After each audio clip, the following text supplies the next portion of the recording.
Hello dear students, welcome to the second part of video hosted by Zeta Institute of Science for solving HSC textbook 2020 numericals. ध्यान देना, इस chapter के numerical solve करने के लिए इसके पहले मैंने एक और वीडियो लॉन्च किया है, so this is the second video. एक और बात ध्यान देना, इस चैप्टर के अंदर चैप्टर का नाम जो है in the text book it is given as kinetic theory of gas, whereas उसके अंदर जो कंटेंट कवर किया गया है that is kinetic theory of gas and radiation. So heat transfer का जो थर्ड पार्ट है दैट इज रेडिएशन, उसका भी न्यूमेरिकल यहाँ पर कवर किए जाते हैं. I am Jitin Ibrahim sir, teaching for Zeta Institute of Science. Without any further delay बढ़ते हैं न्यूमेरिकल्स की तरफ. 15th question. At what temperature will oxygen molecules have same RMS speed as helium molecules at standard temperature pressure? It is given that molecular masses of oxygen and helium are 32 and 4 respectively. Hello dear students, in the above question, that is question number 15, they are expecting us to they have given us a situation where they have given us two molecules, okay, one is oxygen जिसका जो मास उन्होंने दिया है that is 32 molecular mass, and दूसरा है helium जिसका मास उन्होंने दिया है 4. ये वैसे नहीं दिया होता तो भी हमें पता होता था. नाउ द टारगेट इज उन दोनों का स्पीड जो है ना सेम होना चाहिए, ऑक्सीजन का और हीलियम का दोनों का स्पीड होना चाहिए. चलो इन दोनों के एक्सप्रेशंस लिख लेते हैं. अब यहाँ पर उन्होंने पूछा ये है कि टेम्परेचर ऑफ ऑक्सीजन कितना होगा अगर हीलियम का टेम्परेचर जो है ना वो स्टैंडर्ड टेम्परेचर प्रेशर होगा, दैट इज 273 केल्विन.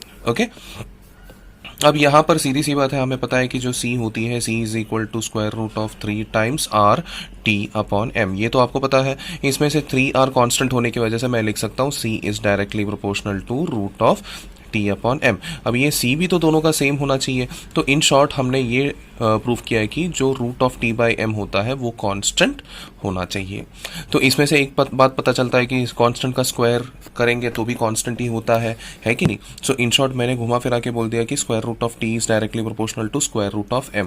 इसका मतलब T will be directly proportional to M. So बात खत्म.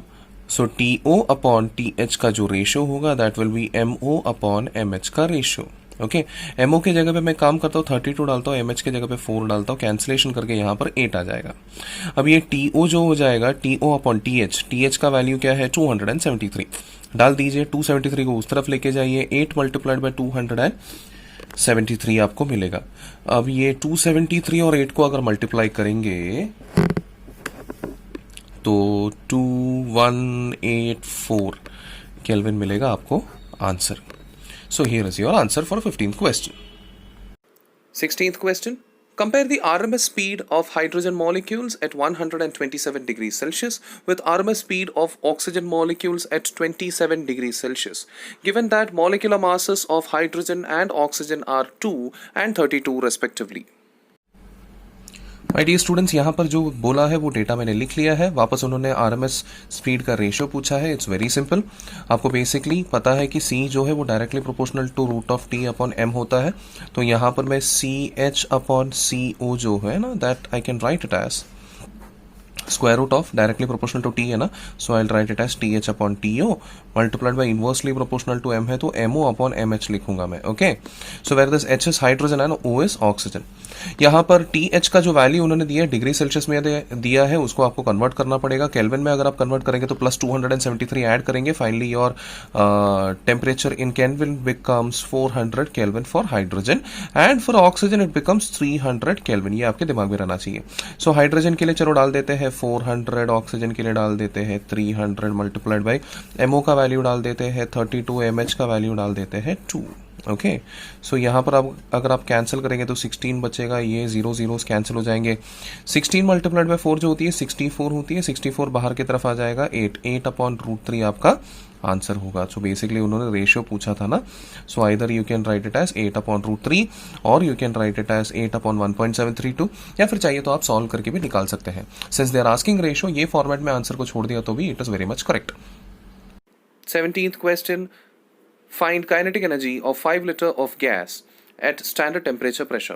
Given standard pressure is 1.013 into 10 raised to 5 Newton per meter square.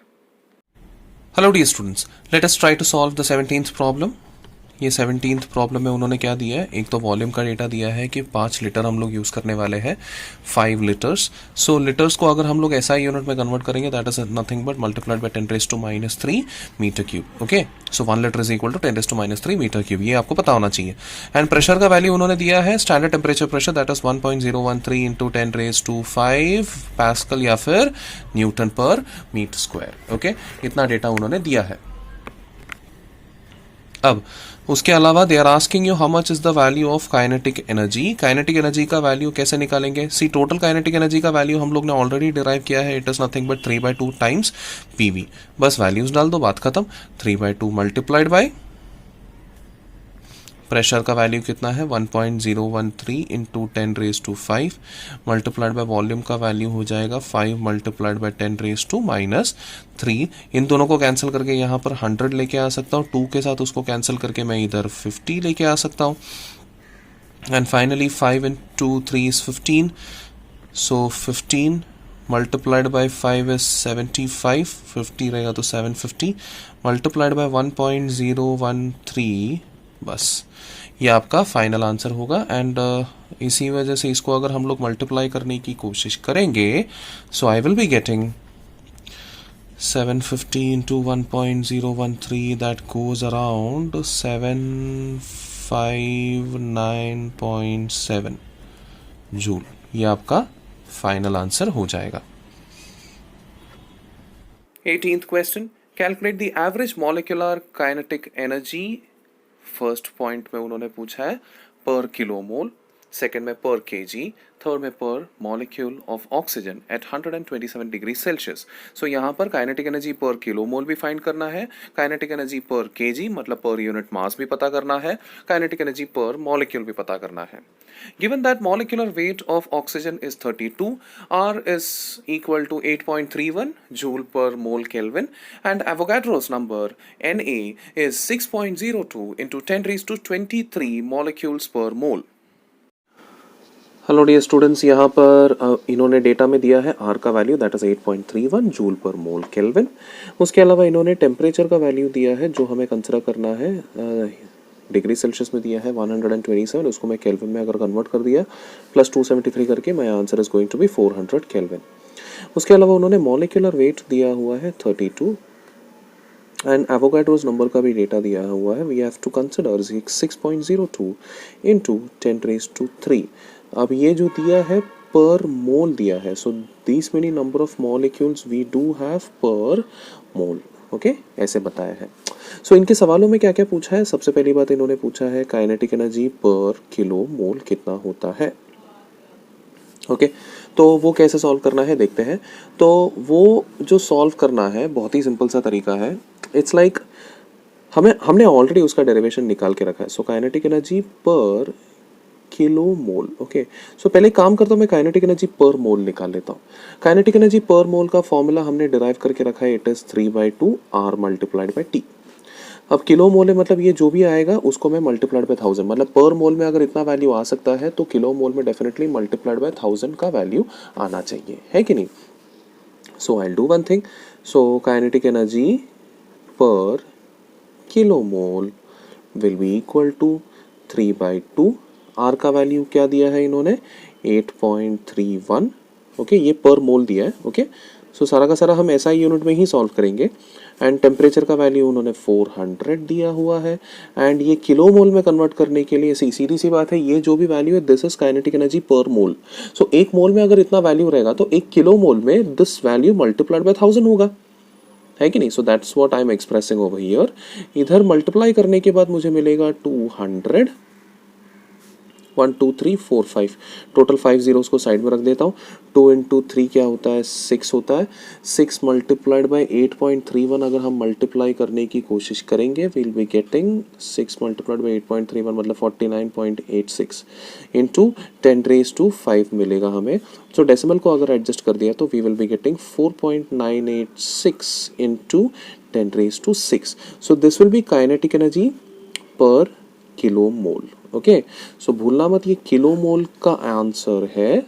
Okay, so it be joule per kilo mole करके हम लिखेंगे इसका unit भी।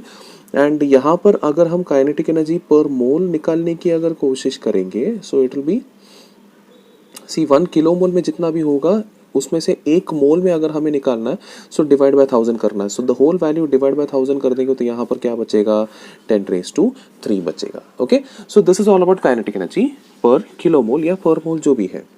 उसके बाद जो नेक्स्ट सवाल उन्होंने पूछा है वो पूछा है व्हाट इज काइनेटिक एनर्जी पर केजी, मतलब पर यूनिट मास। ओके, सो हमें ऑलरेडी पता है कि भाई 1 मोल में कितना है।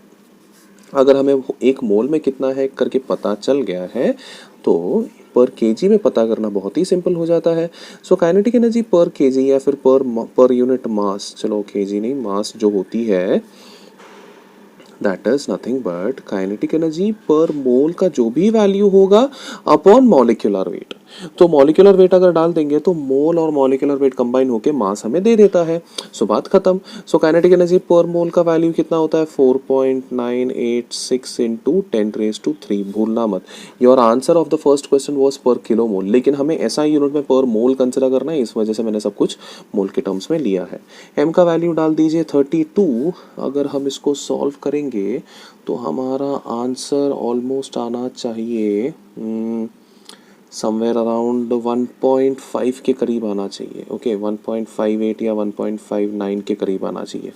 ओके, सो यहाँ पर कैंसलेशंस 1.5 इंटू 10⁻², रफली ये तुम्हारा आंसर होना चाहिए जूल पर केजी पर। ओके, मैं एक अप्रॉक्सीमेटेड आंसर दे रहा हूँ आप लोगों को। सो आप कैलकुलेट करके आंसर जब देखेंगे तो 1.5 तक तो आपको मिल ही जाएगा, उसके आगे के वैल्यूज आप लोग कैलकुलेट करके सब्स्टिट्यूट कर दीजिएगा। ओके, नेक्स्ट हमसे पूछा गया है काइनेटिक एनर्जी पर molecule, that is also question. Okay, so what is kinetic energy पर मॉलिक्यूल। अब पर मॉलिक्यूल निकालने का फॉर्मूला भी हम लोग ने डिराइव किया है, that is 3/2 K multiplied by T, है ना। सो 3/2 KT को मैं काम करता हूँ 3/2 RT अपॉन एवोगाड्रोस नंबर लिख लेता हूँ। और ये 3/2 RT मतलब कितने, क्या होता है, 3/2 RT is nothing but kinetic energy पर मोल, जो हम लोग ने अभी भी कैलकुलेट किया थोड़ी देर पहले। तो 3/2 RT की जगह पे वो वैल्यू डाल देता हूँ मैं, that is 4.986 into 10⁻³ upon Avogadro's number. अभी एवोगाड्रोस नंबर यहाँ पर ऊपर मैंने मोल के टर्म्स में लिखा है, तो एवोगाड्रोस नंबर भी हमें मोल के टर्म्स में लिखना है, दैट इज ये रहा 6.02 इंटू 10⁻23। ओके, तो ये सब्सटीट्यूट करेंगे तो यहाँ पर ऊपर 10⁻⁻20 मिलता है, और ये 4/4.986 अपॉन 6.02 को अगर डिवाइड करेंगे तो लगभग 0.83 के आसपास मिलना चाहिए, 828 इंटू 10⁻⁻20। उसको एक काम करता हूँ डेसिमल के टर्म्स में एडजस्ट कर देता हूँ, 8.28 इंटू 10⁻⁻21। ओके, जूल पर मॉलिक्यूल, ये तुम्हारा आंसर हो जाएगा। So this is your answer for all the questions they have asked in the problem. 19th question. Calculate the energy radiated in 1 minute by a black body of surface area 100 centimeter square when it is maintained at 227 degrees Celsius. So dear students, जो data इधर दिया हुआ है, they have given the time को 1 minute में दिया हुआ है। एक काम करता हूँ मैं उसको 60 सेकेंड्स करके लिख लेता हूँ। एंड एरिया को सेंटीमीटर स्क्वायर में लिखा है, तो 100 सेंटीमीटर स्क्वायर को मीटर स्क्वायर में कन्वर्ट कर देंगे तो 10⁻⁻4 मीटर स्क्वायर। कुल मिलाकर मेरे एरिया का वैल्यू मुझे मिलेगा 10⁻⁻2 मीटर स्क्वायर। ओके, सो यहाँ पर टेम्परेचर का जो वैल्यू दिया है 227 डिग्री सेल्सियस दिया हुआ है, उसको मैं केल्विन में कन्वर्ट कर देता हूँ। 273 ऐड करेंगे तो यहाँ पर मुझे मिलेगा 500 केल्विन। तो सारे के सारी चीज़ों को मैंने एसआई यूनिट में कन्वर्ट कर दिया है। अब यहाँ पर उन्होंने पूछा है कि भाई कितना रेडिएट होता है heat. Okay, perfectly black body करके बताया है। अब ये perfectly black body, temperature, heat radiation, ये सब हीट एमिशन, ये सब चीज़ें देखकर याद कीजिएगा स्टेफेंस लॉ, जहाँ पर बोला है परफेक्टली ब्लैक बॉडी का जो एमिसिव पावर है that is equal to sigma times T⁻⁴। Okay, यहाँ पर एमिसिव पावर की जगह पे Q/AT डाल देंगे। सिग्मा तो सिग्मा ही होता है, T⁻⁴। यहाँ पर Q पूछा है तो Q उस तरफ चला जाएगा, Q is equal to AT sigma T⁻⁴। Okay, यहाँ पर इतना मिल गया हमें। अब बस वैल्यूज़ डाल दीजिए, बात ख़त्म। एरिया का वैल्यू क्या है 10⁻⁻2 मल्टीप्लाइड बाय टाइम का वैल्यू दिया है 60 सेकेंड्स मल्टीप्लाइड बाय सिग्मा का वैल्यू आपको पता होना चाहिए। सिग्मा का वैल्यू होता है 5.67 इंटू 10⁻⁻8। तो 5, 6, 7, 8 करके याद करना है करके मैंने आपको बताया था। तो डाल दीजिए यहाँ पर 5.67 इंटू 10⁻⁻8 मल्टीप्लाइड बाय टेम्परेचर जो दिया है, टेम्परेचर कितना दिया है 500 केल्विन, राइट। सो 500 को मैं काम करता हूँ, सब रेज टू 4 है तो 5⁻4 मल्टीप्लाइड बाय 100 मतलब 10⁻2 होता है, 10⁻2⁻4 इज 10⁻8। तो 10⁻8 और -8 एक दूसरों के साथ कैंसिल हो जाएगा, है कि नहीं। अब यहाँ पर बाकी चीज़ें क्या क्या होती है देखते हैं। 5⁻4 5⁻2 इज 25, 25⁻2 इज 625। तो यहाँ पर 625 multiplied by 5.67 multiplied by 60 into 10⁻⁻2 एक काम करता हूँ 0.6। इन सभी को आप अगर मल्टीप्लाई करेंगे तो आपको आंसर आना चाहिए 2126.25 joule. That's your final answer. 20th question. Energy is emitted from a hole in an electric furnace at the rate of 20 watt. When the temperature of the furnace is 727 degrees Celsius, what is the area of the hole? Take Stephen's constant sigma to be equal to 5.7 into 10⁻⁻8 joule per second meter square Kelvin raised to 4. My dear students, ये रहा वापस same scenario हमारे सामने arise हुआ। मैंने data लिख लिया आप लोगों के लिए। सो वापस आप लोगों को स्टेफेंस लॉ ही यूज़ करना है यहाँ पर भी, that is Q/AT will be equal to sigma T⁻⁴। Ideally speaking ordinary body होगा तो स्मॉल ही होता है, बट यहाँ पर इन्होंने क्लैरिफिकेशन दिया नहीं ऑर्डिनरी बॉडी है कि नहीं है करके, स्मॉल ही का कुछ वैल्यू भी नहीं दिया। So we will consider it to be a perfectly black body. So yes, यहाँ पर आपको ये चीज़ ध्यान देना है कि परफेक्टली ब्लैक बॉडी है करके बोला है तो E is equal to 1 consider करना है। परफेक्टली ब्लैक बॉडी नहीं है तो E का कुछ ना कुछ तो वैल्यू कंसिडर करना है। अगर आपके पास कोई भी ऑप्शन नहीं है तो E इज इक्वल टू 1 आपको कंसिडर करने का मौका मिल जाता है। सो यहाँ पर A का जो वैल्यू है that can be written as Q/T upon sigma T⁻⁴। अब Q/T का वैल्यू उन्होंने दे दिया है 20 अपॉन सिग्मा का वैल्यू भी उन्होंने कंसिडर करने के लिए दे दिया है 5.7 into 10⁻⁻8 multiplied by temperature 727 degree Celsius होता है। इसको केल्विन में कन्वर्ट कर दो 1000 केल्विन हो जाएगा। 1000 मतलब 10⁻3 10⁻3 रेज टू 4 होता है 10⁻12। इसमें से अगर कैंसिलेशन कर देंगे तो यहाँ पर ये भी जीरो उड़ाने के बाद हमारे पास यहाँ पर 10⁻3 बचता है। सो 2/5.7 इंटू 10⁻3 होता है। इसको अगर सॉल्व करेंगे तो 2/5.7 इज अप्रोक्सीमेटली 0.35 इंटू 10⁻⁻3। इसको हम लोग लिख सकते हैं 3.5 इंटू 10⁻⁻4 metre square, and that's your answer. 21st question. The emissive power of a sphere of area 0.02 meter square is 0.5 kilocalorie per second meter square. What is the amount of heat radiated by the spherical surface in 20 seconds? So in this question ये तो बहुत ही simple है, straight forward सारे के सारे data दिया हुआ है। दे आर आस्किंग कि कितना हीट रेडिएट होती है। अभी एमिसिव पावर का एमिसिव पावर का डेटा दिया हुआ है तो फॉर्मूला भी उसी का यूज़ करेंगे। तो इसमें से मुझे Q is equal to E multiplied by A into T मिल जाएगा।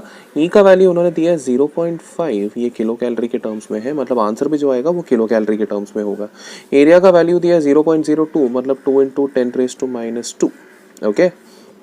एंड जो टाइम दिया है दैट इज 20 सेकेंड्स दिया हुआ है। 0.5 इंटू 2 जो होता है वो 1 होता है, कैंसिल हो जाता है यहाँ पर। And 20 into 10⁻² will give you 0.2। जैसे मैंने ऑलरेडी बताया एमिसिव पावर में किलो कैलोरी होने की वजह से एनर्जी भी आपको जो मिलेगा वो किलो कैलोरीज में ही मिलेगा, and this is your answer.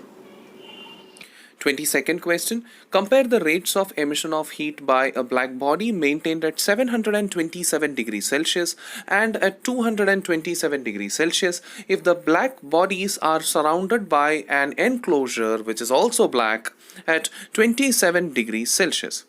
What would be the ratio of their rates of loss of heat? सो ये रहा माय डियर स्टूडेंट्स आपके सामने डेटा मैंने लिख के रखा है, टेम्परेचर्स दिए हैं, सराउंडिंग टेम्परेचर दिया है, rate of loss of heat का रेशो हमें निकालना है। सो अभी Q/AT वापस हमें स्टेफेंस लॉ ही यूज़ करना है। सो Q/T का जो फॉर्मूला होता है that is A E sigma T raise to 4, basically ये होता है। तो अगर हम ये रेशोज निकालेंगे Q by T of the first one upon Q by T of the second one, so basically दोनों का एरिया सेम है तो एरिया एरिया कैंसिल हो जाएगा, दोनों ब्लैक बॉडी है तो एमिसिविटी भी कैंसिल हो जाएगा, एंड सिग्मा तो हमेशा ही कांस्टेंट होता है वो भी कैंसिल हो जाएगा। सो यहाँ पर body temperature minus surrounding temperature को टी नॉट रेज टू 4 लिखना है आपको। सो ओवर हियर में बॉडी टेम्परेचर फर्स्ट वन का that is T1 raise to 4 minus T nought raise to 4 लिखूंगा मैं, अपॉन यहाँ पर T2 raise to 4 minus T nought raise to 4 लिखूंगा। सो T1 की जगह पे दिस इज 727 प्लस 273 अगर करेंगे, so I will be getting 1000 kelvin in SI unit, and this is 227 plus 273 करेंगे तो I'll be getting 500 Kelvin in SI unit. So this is 1000 मतलब 10 raised to 3, okay, and here we have 300, okay. So 1000 raised to 4 minus T naught is 300 raised to 4 upon T2 is 500 raised to 4 minus 300 raised to 4। एक काम करता हूँ, ये दो zeros को मैं common निकाल के ऊपर नीचे कैंसिल कर देता हूँ, बात खत्म है कि नहीं। सो यहाँ पर 10 raised to 4, 10 raised to 4 is 10,000 है ना। So 10 raised to 4 is 10,000 minus 3 raise to 4, 3 raise to 4 अभी ये मैं नेक्स्ट लाइन में ही सॉल्व करता हूँ वो बेटर होगा। सो यहाँ पर 10 रेज टू 4 होता है 10,000 minus 3 raise to 4, 3 raise to 2 कितना होता है 9 होता है, 9 रेज टू 2 कितना होता है 81, okay, upon 5 raise to 4, 5 raise to 2 कितना होता है 625 होता है कि नहीं। सो 5 रेज टू 2 होता है 25, 25 का स्क्वायर होता है 625, सो 625 माइनस वापस 81। सो आप इसको भी सॉल्व करके इन दोनों का रेशो आप निकाल सकते हैं। सो इनको जब सॉल्व करेंगे तो फाइनली आपका जो आंसर आएगा दैट इज 18.23 अपॉन 1 आएगा आपका फाइनल आंसर, ओके। सो ज़रूरी नहीं कि आप हमेशा ऐसे ही सॉल्व करें, इसको सॉल्व करने का एक और टेक्निक है, मैं जस्ट एक ऑल्टरनेटिव टेक्निक आपको बता देता हूँ आपके रेफरेंस के लिए। 10 को पहले स्क्वायर करो, 10 को स्क्वायर करेंगे तो क्या हो जाता है 100 स्क्वायर माइनस यहाँ पर ये हो जाएगा 9 का स्क्वायर अपॉन ये हो जाएगा 25 का स्क्वायर माइनस 9 का स्क्वायर। इसको आप लिख सकते हैं 100 plus 9 that is 109 multiplied by 100 minus 9 that is 91। यहाँ पर आप लिख सकते हैं 25 प्लस 9 होता है 34 multiplied by 25 minus 9 that is 16। इसको भी आप कैंसिल करके आप फाइनली आंसर निकाल सकते हैं, फिर भी आपको सेम ही आंसर आएगा 18.23 अपॉन 1। सो ऐसे करो या ऐसे करो आपकी मर्जी होता है, आंसर तो आपको सेम ही आने वाला है। सो वीडियो को पॉज करके सॉल्यूशन को नोट डाउन कर लीजिएगा guys please. 23rd question. Earth's mean temperature can be assumed to be 280 Kelvin. How will the curve of the black body radiation look like for this temperature? Find out lambda max in which the part of the electromagnetic spectrum does this. So dear students, ये रहा तुम्हारे सामने 23rd question. 23rd question में एक temperature दिया हुआ है और उससे करस्पॉन्डिंग 3 सवाल पूछे गए हैं। फर्स्ट ऑफ ऑल कर्व कैसे आएगा। अब हमने ऑलरेडी कर्व तो देखा ही है इसका, यहाँ पर MSF पार आती है, यहाँ पर वेवलेंथ आती है, ये एक सर्टन वैल्यू तक बढ़ती है और बाद में नीचे आ जाती है। इसका एक करस्पॉन्डिंग मैक्सिमम MSF पार होती है जिसका एक करस्पॉन्डिंग लैम्डा एम होता है या लैम्डा मैक्स होता है, ओके। सो यहाँ पर इस पर्टिकुलर टेम्परेचर पे that is T is equal to 280 kelvin में ये होती है। सो ये आपके फर्स्ट क्वेश्चन का आंसर होता है कि कर्व कैसे होता है। सेकंड क्वेश्चन में ये पूछा है कि लैम्डा मैक्स का वैल्यू क्या होता है, और हमारे पास बहुत ही बढ़िया सा एक एक्सप्रेशन है, lambda max multiplied by temperature is equal to b, okay. Wien's displacement law में हमने ये सीखा है। So lambda max is equal to b का वैल्यू बेसिकली क्या होता है 2.898 इंटू 10 रेज टू माइनस 3, ये आपको याद होना चाहिए, अपॉन टी का वैल्यू उन्होंने दिया है 280 केल्विन करके दिया हुआ है। इन दोनों को अगर डिवाइड करेंगे आपको आंसर आएगा lambda max will be equal to 1.035 into 10 raise to minus 5 metre, ऐसे आपको आंसर मिल जाएगा, ओके। उसके बाद थर्ड क्वेश्चन पूछा है कि ये कौन से स्पेक्ट्रम के अंदर आता है। सो इलेक्ट्रोमैग्नेटिक वेव्स के बारे में जब आप सीखेंगे so you will get a list, एक चार्ट मिलता है जहां पर सर्टन वेवलेंथ का रेंज कौन से स्पेक्ट्रम में आते हैं करके पता चल जाएगा। इलेक्ट्रोमैग्नेटिक वेव्स के 7 टाइप्स ऑफ स्पेक्ट्रम होते हैं, एंड उसमें से ये value, this value comes under microwave. So microwave के स्पेक्ट्रम के अंदर ये आता है। That's it, please note it down. Question number 24. A small blackened solid copper sphere of radius 2.5 centimeter is placed in an evacuated chamber. The temperature of the chamber is maintained at 100 degrees Celsius. At what rate energy must be supplied to the copper sphere to maintain its temperature at 110 degrees Celsius? Take Stephen's constant sigma to be 5.76 into 10 raised to minus 8 joule per second meter square Kelvin raised to 4 and treat the sphere as a black body. My dear students 24th question का data मैंने सारा का सारा एक एक करके लिख लिया है। यहाँ पर रेट आपको फाइंड करना है। स्टेफेंस का कांस्टेंट भी दिया हुआ है, तो स्टेफेन कांस्टेंट दिया तो ऑब्वियस ही बात है कि स्टेफेंस लॉ आपको यहाँ पर इस्तेमाल करना है। देखते हैं इसको कैसे इस्तेमाल करेंगे। सो स्टेफेंस लॉ के हिसाब से क्यू बाई टी का जो फॉर्मुला होता है that is nothing but area multiplied by sigma multiplied by T raise to 4। अभी सराउंडिंग टेम्परेचर भी दिया है तो T raise to 4 minus T nought raise to 4 ऐसे आता है यहाँ पर। ओके, सो एरिया की जगह पे I will be writing 4 pi r square into sigma into t raised to 4 minus t naught raised to 4. Okay, सो 4 पाई के जगह पे हम डालेंगे 3.14 मल्टीप्लाइड बाय रेडियस का वैल्यू है 2.5 इंटू 10 रेज टू -2। एक काम करता हूं मैं 2.5 का स्क्वायर जो है 6.25 एज इट इज लिख लेता हूं, मल्टीप्लाइड बाय 10 रेज टू -2 का स्क्वायर जो होता है 10 रेज टू -4 लिख लेता हूं। सिग्मा का वैल्यू जो होता है that is they have given 5.76 consider करने को बोला है उन्होंने। ठीक है, हम कंसिडर करेंगे into 10 raise to -8 multiplied by temperature के बारे में भी उन्होंने दिया है। टेम्परेचर का वैल्यू सी बॉडी का टेम्परेचर 110 डिग्री सेल्सियस दिया है, केल्विन में मैंने कन्वर्ट कर दिया है। सराउंडिंग टेम्परेचर को 100 दिया हुआ है, उसको भी केल्विन में कन्वर्ट करना है आपको। So 383 raise to 4 minus 373 raise to 4। So ये रेज टू 4 इतने बड़े नंबर का जो है कॉम्प्लिकेटेड होता है, तो I suggest you guys to use log book. Log book अगर आप इस्तेमाल करेंगे तो मैंने ऑलरेडी लॉग बुक इस्तेमाल करके चेक किया, जो आंसर मेरा आता है that is 962 watt. So that's your answer. यही आपके टेक्स्ट बुक में भी दिया हुआ है which is the correct answer. I request you guys to please make a note of it. Question number 25. Find the temperature of a black body if its spectrum has a peak at lambda max equal to 700 nanometer, which is visible. B. Lambda max, which is equal to 3 centimeter, which is microwave. C. Lambda max is equal to 3 meter, which is FM radio wave. Take Wien's constant. B is equal to 2.897 into 10 raised to -3 meter Kelvin. Next question में जो दिया है they have given 3 different wavelengths, उन 3 different wavelengths का corresponding temperature पता करना है वीन्स displacement law के हिसाब से। बहुत ही सिंपल सा प्रॉब्लम है ये। So it's like lambda 1 will be equal to b upon T1, बस वैल्यूज डालना है आपको। B का वैल्यू है 2.897 कंसिडर करने को कहा है उन्होंने। ठीक है भाई, हम कंसिडर कर लेंगे अपॉन, अरे यार T1 फाइंड करना ना, एक काम करो T1 को यहाँ पर लिख लो, लैम्डा 1 को इधर नीचे लिख लो, it doesn't matter at all. Lambda 1 का वैल्यू लिख लीजिए 700 नैनोमीटर दिया हुआ है, नैनो को मैं कन्वर्ट करूंगा तो 10 रेज टू -9 आएगा हमारे पास। ओके, यहाँ पर बेसिक कैंसिलेशन मैं कर देता हूँ, ये 2 जीरोस को उड़ा दिया तो ये 10 रेज टू -7 हो जाएगा, ऊपर से भी अगर उड़ा दिया तो ये हो जाएगा 10 रेज टू -7 -3 इज -4। सो कुल मिलाकर ये ऊपर जाएगा 10 रेज टू +4 हो जाएगा। ये दोनों कैंसिल ऊपर के तरफ, ऊपर के नंबर के साथ अगर इसको कैंसिल करेंगे तो मैंने सेपरेटली कैलकुलेट करके देखा था, the value is going to be 0.4138 okay into 10 raise to 4 आने के बाद डेसिमल एडजस्ट करके आपका आंसर आएगा 4138 kelvin. That's your first answer. Similarly second answer निकालना होगा, सो बी अपॉन क्या करना पड़ेगा आपको, लैम्डा 2 करना पड़ेगा। बी का value it's again the same 2.897 into 10 raised to -3 upon lambda 2 का value is given as 3 into 10 raised to -2। Okay, so यहां पर कैंसिलेशन करेंगे तो इधर 10 रेज टू -1 बचता है, एंड इसको आप अगर कैलकुलेट करेंगे तो 2 पॉइंट ये समथिंग, इन दोनों को अगर कैंसिल करेंगे तो 0.96 के करीब आता है।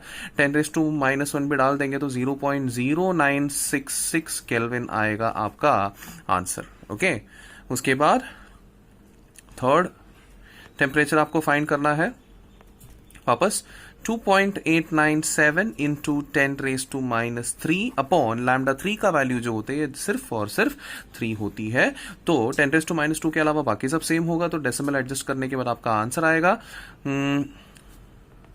इन दोनों को कैंसिल कर देंगे तो 0.966 into 10 raise to -3 Kelvin. That will be your answer. So I request you guys to please make a note of it.